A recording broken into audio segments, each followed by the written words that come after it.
Primeiro vídeo do ano, sejam todos bem-vindos. Como é que vocês foram de virada, gente? Eu tô gravando no dia 31 às 12h42, meio-dia e 42, e até agora eu não fui convidado pra nada. Então eu acho que vai ser mais um ano tomando todinho e indo dormir às 11 da noite. Mas tem que trabalhar. Vou contar hoje a história pra vocês de como eu fui estudar no Japão, mas eu vou focar principalmente na parte de por que eu desisti de fazer a faculdade lá, larguei os estudos e voltei pro Brasil. Era uma bolsa totalmente financiada pelo governo japonês, então não tinha nada a ver com Ciências Sem Fronteiras, nem nada dessa história. O governo japonês me pagava pra ficar lá, era mais ou menos uns 3.000, 3.500 por mês que eles pagavam, e o programa se chamava Monbuka Gakushou, que significa o Ministério da Cultura, Esporte, Educação, Ciência e Tecnologia japoneses, não necessariamente nessa ordem. Eu fui com 18 anos lá pro Japão, fiquei em Tóquio, em tese era para eu ter ficado 5 anos lá estudando Química. Porque na época eu queria fazer Química e ganhei uma bolsa de estudos para ir pro Japão fazer Química. Eu só não vou me aprofundar muito na parte de como eu fui para o Japão, porque eu já falei um pouco disso lá no meu Instagram, tem no destaque dos meus stories, está escrito Japão. Falei um pouquinho como é que foi o processo, como é que foram as provas. Se vocês tiverem interesse, vão lá no Instagram. Ou, se vocês tiverem algumas dúvidas sobre como estudar no exterior, no geral, coloca aqui nos comentários, que se tiver muita dúvida, se tiver muita gente interessada, talvez eu até faça um vídeo específico contando como eu fui estudar no Japão. Vamos já pular todas as partes das provas, entrevistas, cartas de recomendação e já partir para o momento que eu fui para o Japão. 1º de abril de 2015. E só para vocês não dizerem, ai, 1º de abril, Humberto tá mentindo, não foi pro Japão coisa nenhuma. Tem vlog. E esse vídeo daqui eu vou colocar alguns trechinhos de vlog, só não vou colocar muito porque eu ainda pretendo fazer um vídeo reagindo a esses meus vlogs. Então eu quero ter conteúdo. Roda a primeira parte do vlog. Mojito. Mojito não é brasileiro?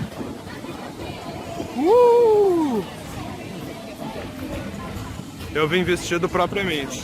Com a minha roupa do Brasil. Caipirinha! Tem caipirinha! Água de coco, tá? 800 ienes. Dá 20 reais.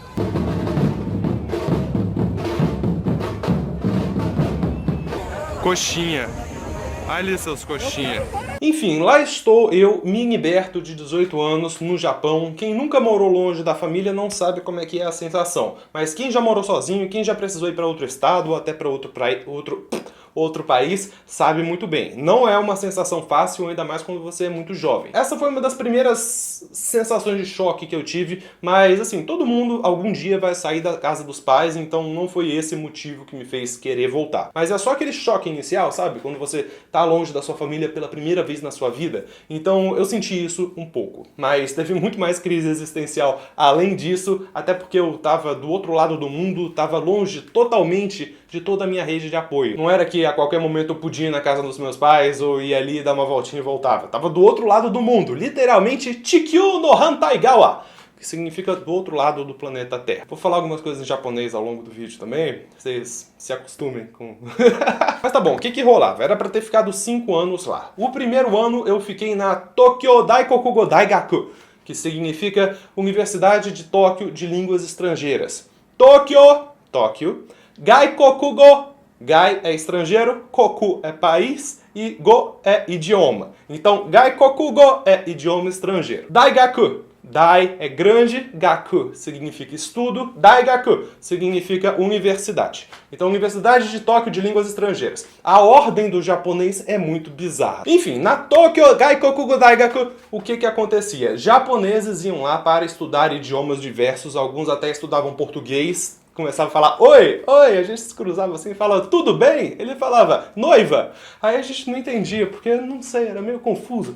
Enfim, japoneses iam estudar vários idiomas e alunos estrangeiros ficavam na Tokyo Gaikokugo Daigaku para estudar japonês. O primeiro ano era para estudar japonês e para estudar as matérias básicas que a gente precisaria para a faculdade. Tudo em japonês. Eu fiquei numa sala com 6 pessoas, eu era a 6ª pessoa. Tinha um do Vietnã, tinha um da Tailândia, tinha um da Singapura, uma da Singapura, tinha um da Índia, tinha um do Peru e tinha eu. Era uma misturaiada todo, era sensacional. O do Vietnã se chamava Gui, e ele era o maior Dom Juan de todos, ele tentava pelo menos ser o Dom Juan, mas ele era muito atrapalhado, ele não falava inglês direito, tentava porque tentava demais conquistar as pessoas, conquistar as meninas, só que ninguém gostava dele, tadinho. Pobre Gui. A da Singapura se chamava Sara, aí você começa a perguntar, Humberto, todos têm nome de BR? Relaxa, não é porque o Gui, na verdade o nome dele era Let Hong Gia, só que Gui pros íntimos. A Sara era da Singapura, era aquela nerd sensacional que sabia tudo de japonês. O da Índia é o cara mais inteligente que eu já conheci na vida. Pensa em um povo bom pra aprender língua. Na Índia, eles falam 7, 8 idiomas quando estão nascendo, praticamente. Então, pra ele, no começo, ele tinha muita dificuldade de escrever um símbolo qualquer. Depois de 2 meses, ele já estava praticamente fluente. Da Tailândia e do Peru, eu não lembro tão bem, não tenho tantas memórias assim, mas esses 3 me marcaram demais, principalmente o Let Hong Gia. Ele era ótimo. Mas por que eu tô falando isso? Era pra eu contar por que eu desisti. Ah, agora eu tô contando a minha história. Enfim, pra você não ficar entediado, toma aí mais uma parte do vlog e depois a gente continua. I came like to downstairs and I forgot my casa. Your what? Casa. Casa. Ram, go for it. Oi. Eu sou Ram. Eu sou doido. Eu te amo. Almost. Eu te amo. Ah, that's good. Eu te amo. Now I can tell you that doido means crazy. Yeah, it's okay. Doido. Doido. Doido. Doido. Doido. I didn't know which language I used. Okay, I have to cover this. Otherwise people think it's advertisement. Wait, everything is advertisement. Ah, brincando. Estão falando português? Estou falando português. Posso gravar português, um vídeo falando português? Wait, Moji? Muito prazer. Muito prazer. Já tá. Are you? Ah, muito bom. Enfim, como eu contei, o primeiro ano era pra gente aprender japonês e o japonês que a gente usaria na faculdade. No meu caso, exatas, mas tinha gente de humanas também que aprendia mais literatura, mais coisas desse tipo.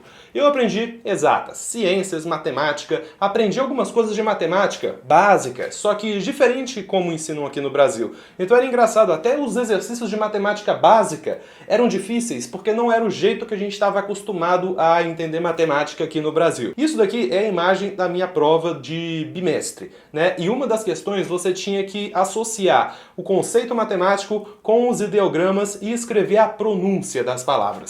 Tipo logaritmo, função inversa, reta tangente, maior que, menor que. A gente tinha que entender como é que era a pronúncia pra hora lá da faculdade. A propósito, logaritmo em japonês é taisu kansu. Caso vocês algum momento tenham vontade de, sei lá, falar isso em público, tá aí. Mas enfim, aqui começa mesmo o porquê que eu desisti. O que acontece e eu vou falar mais disso no vídeo de escolha de curso que vai ser depois de amanhã, na sexta-feira. Eu fui para o Japão, e aqui eu vou contar a minha história, peço que não julgue, tá certo?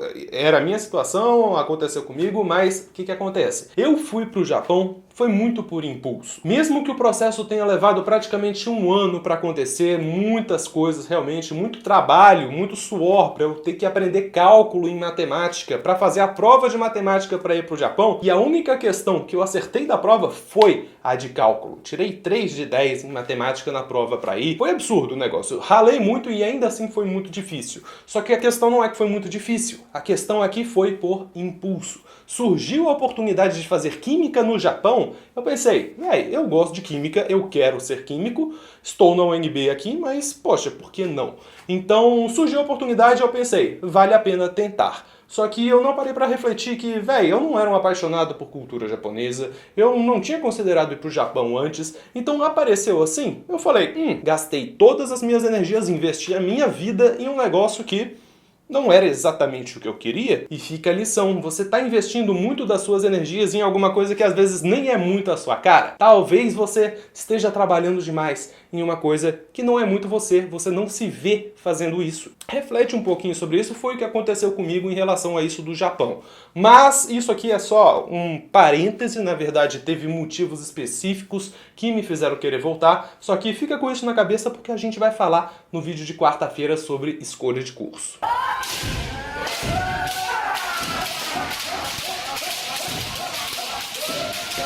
Enfim, como eu fui no impulso, demorou pra cair a ficha de que eu realmente estava lá no Japão. Mas quando começou a cair, depois de alguns meses, eu parei pra pensar, Estou no Japão. Nihon ni imasu. Estou no Japão, né? Porque eu já sabia falar isso. Tava lá, começou a cair a ficha, eu pensei, o que estou fazendo aqui? Pelo menos ainda estou gostando de química, né? O objetivo é eu estar fazendo química. Só que comecei a perceber algumas coisas lá do Japão mesmo, da cultura propriamente dita. Coisas que antes não eram estranhas, mas que por estar caindo a ficha eu comecei a sentir um pouco mais. E aqui eu quero que você comente, coloque nos comentários preconcepções que vocês têm sobre a cultura japonesa. Todo mundo tem alguma ideia de como são os japoneses, como é lá no Japão, e algumas preconcepções são verdade, só que algumas são mentira. Coloca aqui nos comentários o que você acha dos japoneses, assim, no geral, o que você tem a imagem deles. Pode só colocar um adjetivo, pode escrever textão, fica à vontade. Eu vou contar aqui algumas coisas que eu senti, mas antes coloca nos comentários.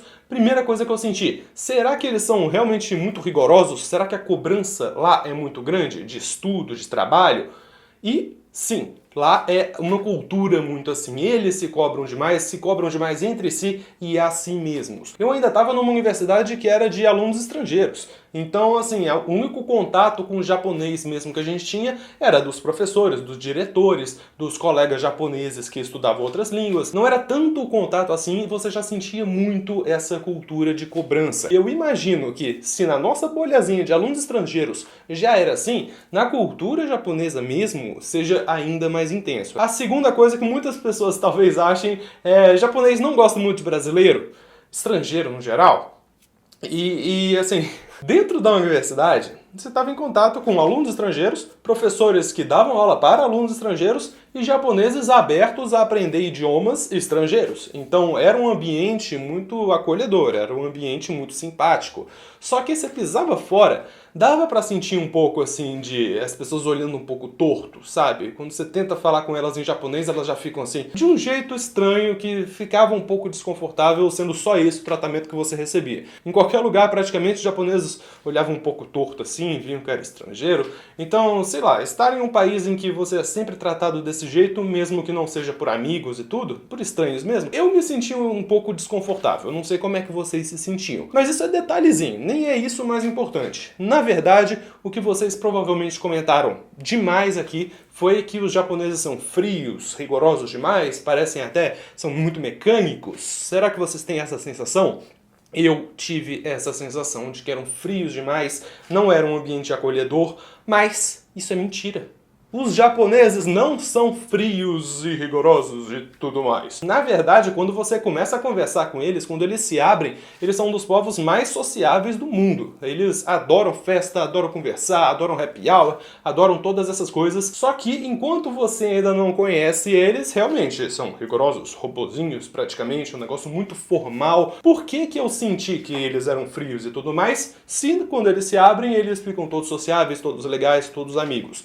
Porque eu era uma pessoa extremamente antissocial, extremamente esquisita até, então eu acabava me isolando. Eu realmente me isolei muito lá no Japão, porque eu não estava querendo me abrir a novas experiências. Fui pro Japão sem querer novas experiências. Parabéns. Só que, sinceramente, eu acho que isso teria acontecido em qualquer país que eu fosse. Era uma coisa de mim ser antissocial, não estar muito aberto para novas experiências. Então, qualquer lugar que eu fosse, eu acho que eu teria essa de me fechar e acabar sentindo que o país é frio, quando na verdade ele não é. Eu atraí essa frieza por conta de como eu era. Mas enfim, agora eu vou mostrar pra vocês a gota d'água. A última coisa que me fez realmente perceber que não era muito pra mim estar no Japão. Só que antes de eu contar essa última gota, fica com mais um trecho do vlog pra você não se entediar. As escadas no Japão são tão diferentes que as do Brasil. Tecnologia japonesa, moleque. Olha aqui, degrau, degrau, degrau, degrau, degrau, degrau. Degrau, degrau, degrau, degrau, degrau, degrau, degrau, degrau, degrau. Ah! Não!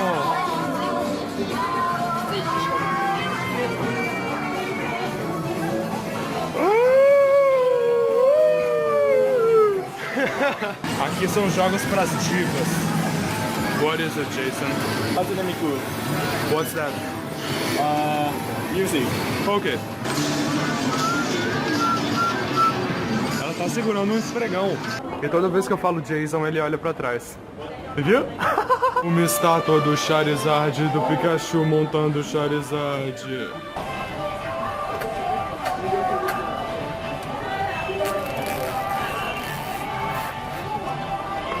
Are you done? As faixas de pedestre no Japão são muito mais tecnológicas do que no Brasil. Olha pra isso. Branco, preto, branco, preto, branco, preto. A gota d'água, senhoras e senhores, porque no início do vídeo lembra que eu falei, eu estava estudando química, era uma coisa que eu queria, né, ser químico, exatas, haha, exatas.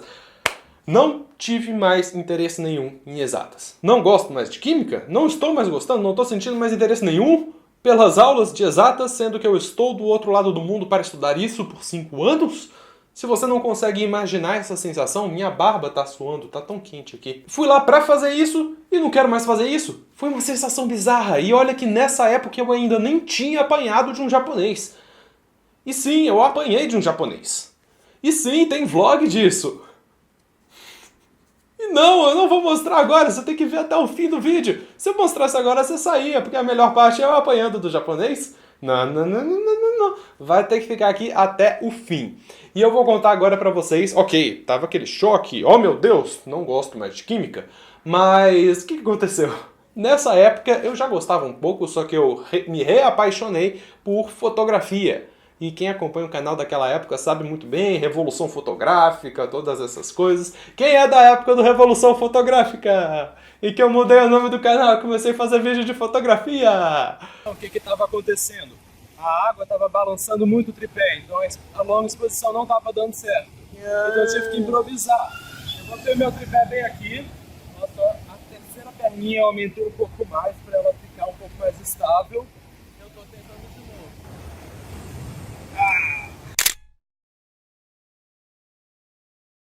novo. Sucesso, galera. Conseguimos tirar uma foto boa de longa exposição. E agora eu vou aqui curtir a praia. Brincadeira, eu vou tirar mais fotos. Bons tempos. Enfim, me apaixonei pela fotografia e foi muito estranho. Pela primeira vez na vida, depois de 18 anos sendo 100% exclusivamente de exatas, eu comecei a perceber que não gostava mais tanto de exatas assim e gostei de fotografia. Isso me levou a ter uma visão mais sensível de arte, psicologia, humanas no geral. Então imagina a situação. Você está do outro lado do mundo para estudar química, não gosta mais de química e começou a ver futuro em arte. E é o Revolução Fotográfica de volta, bem-vindo /vinda, e hoje eu vou ensinar vocês como botar fogo nas coisas sem ser incriminado por isso. Ou melhor, como botar fogo nas pessoas sem ser incriminado por isso. Tem um passarinho, você olha que beleza o passarinho, tá todo acabado, olha essas penas. Ai meu Deus, isso é um rosto! Tem um rosto na foto, Humberto, você capturou uma alma! Aconteceu que eu me apaixonei tanto pela fotografia que eu voltei do Japão para estudar fotografia aqui no Brasil. Porque em tese lá eu só iria estudar química mesmo. Situação maravilhosa e isso é tema para um outro vídeo, falar de todos os cursos que eu passei até chegar na publicidade e depois descobrir que o meu grande objetivo mesmo é ser escritor de fantasia. Então assim, é uma história muito bizarra, muito louca, mas isso seria para próximos vídeos. Antes de eu mostrar para você o vídeo de eu apanhando do japonês, eu juro que a última coisa desse vídeo vai ser isso e não ouse pular, porque essa parte daqui é importante. Na época que eu tava lá no Japão, foi muito sofrido mesmo. Foi um negócio muito tenso, porque foi uma reviravolta muito grande na minha vida. Acho que vai demorar para chegar uma reviravolta tão grande quanto essa. Mas agora, quando eu olho pro passado, eu olho para essa experiência no Japão, eu não consigo sentir nada além de gratidão mesmo. A todo mundo que me acolheu, a todo mundo que me acompanhou lá, pela compreensão que tiveram quando eu falei, eu quero voltar para fazer fotografia. Eles poderiam simplesmente olhar para mim. Olharam torto, lógico, quem não olharia torto, você tá olhando torto, mas tiveram a compreensão, então foi muito positivo isso, aprendi muita coisa lá, às vezes é só com esse grande choque que você muda alguns aspectos da sua vida. Se eu não tivesse ido, e eu me pergunto isso toda vez, se eu não tivesse ido pro Japão, como seria? Eu ainda estaria na UNB fazendo química? Porque não teria grandes choques. Será que eu estaria formando em química agora? Será que eu teria mudado de curso? Será que eu estaria lançando um livro agora? Pré-venda em janeiro da Cinza Jogueira. Vou sortear ilustrações lá no meu Instagram, pôsteres grandes com as ilustrações coloridas, tá? @humberto.man. Será que eu estaria lançando o livro? Será que eu ainda teria um canal? Como seria a minha vida? Então foi muito positivo, eu não acho que eu seria metade da pessoa que eu sou hoje se eu não tivesse esse grande choque do outro lado do mundo, Chikyu no Hantai Gawa de. né? Então foi muito positivo mesmo. Agora eu acho que... Deixa eu ver se tem mais alguma coisa pra agradecer. Essa parte do roteiro foi idiota, eu tirei... Ah tá, não, é isso mesmo. Fique agora com a parte do Humberto apanhando de um japonês. O contexto foi, a gente foi numa escolinha para fazer uma visita e tinha um professor de artes marciais que resolveu ensinar pra gente um pouco de Aikido. É um nome bem sugestivo, porque doeu bastante e sim, eu tava de polo.